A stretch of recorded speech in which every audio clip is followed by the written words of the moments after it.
मागाशी कुणीतरी बातमी दिली, एक तर व्यवहारच तसा व्यवहारच तो झाला नाही. खरं तर त्याचं खरेदी खतच व्हायला नको होतं. ती कागदपत्र ज्यावेळेस बघितली ना, त्यावेळेस रजिस्ट्रारने त्याचं खरेदी खतच नोंदणीच कशी केली तेच कळत नाही.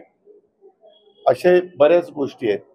परंतु मुख्यमंत्र्यांना माझ्या कानावर ही गोष्ट आली त्यावेळेस मी लगेचच सांगितलं की कुणी जरी असलं तर त्याचं योग्य पद्धतीने चौकशी झाली पाहिजे.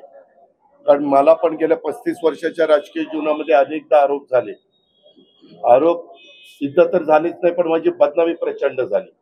म्हणजे काही आरोपाच्या बद्दल तर निवडणुका जवळ आल्या की ते सुरूच व्हायचं. निवडणुका संपल्या की पुन्हा ते थंड व्हायचं. असे ते सगळे प्रकार तुम्हाला पण माहिती आहे. आता यामध्ये म्हटलं याची नीट चौकशी म्हणजे जे काही चौकशी नियमाने करायची असते, ज्या डिपार्टमेंटची ती करा, ती त्याबद्दल मुख्यमंत्र्यांनी निर्णय घ्यावा. मुख्यमंत्र्यांनी निर्णय घेतला, एफआयआर पण दाखल केला. 2 एफआयआर वेगवेगळ्या ठिकाणी दाखल झाले. त्याच्यामध्ये एक राज्य सरकारचा तहसीलदार आहे, त्यांनी पण काही चुका केलेल्या आहेत. आपल्या अंडी उगवण केंद्र आहे ना, तिथलं पण बोपडीचं काही असं चुकीचं केलेलं आहे आणि त्याच्यातून एफआयआर दाखल करून तिघांच्यावर तिघांची नावं पण त्याच्यामध्ये सांगितली गेलेली. काल काहीतरी तिथं छापा पण पडलेला होता, रेड पडलेली होती त्या नोंदणी कार्यालयाच्या तिथं बावधनला.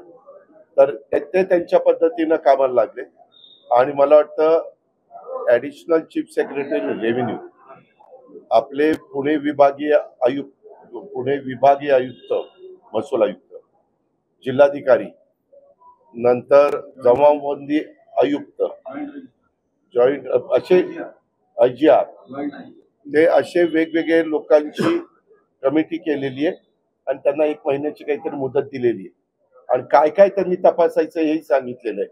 कारण पुन्हा अशा प्रकारचे व्यवहार होऊन त्याच्यामध्ये शासनाचं पण नुकसान होता कामा नये किंवा जे व्यवहार करताच येत नाही, त्याची नोंदणीच होऊ शकत नाही कागदपत्रावरून, ते पण करण्याच्या बद्दलचं धाडस काहींनी दाखवलेलं आहे. ते कशामुळे दाखवलं, त्याच्यामध्ये कुणी फोन केलाय का, कुणी दबाव आणलाय का, अशा पद्धतीनं ते सगळं तपास करायला सांगितलेलं आहे आणि त्याबद्दलचा आदेश पण काढला. म्हणजे शासनाचा जो आदेश निघतो ते एक कॉपी एक मुख्यमंत्री जाती, दोन्ही DCMला जाते, असे रेव्हेन्यू मिनिस्टर जाते, त्याची कॉपी पण मला मिळाली. त्याच्यावर त्यांनी त्यांचं काम सुरू केलेलं आहे.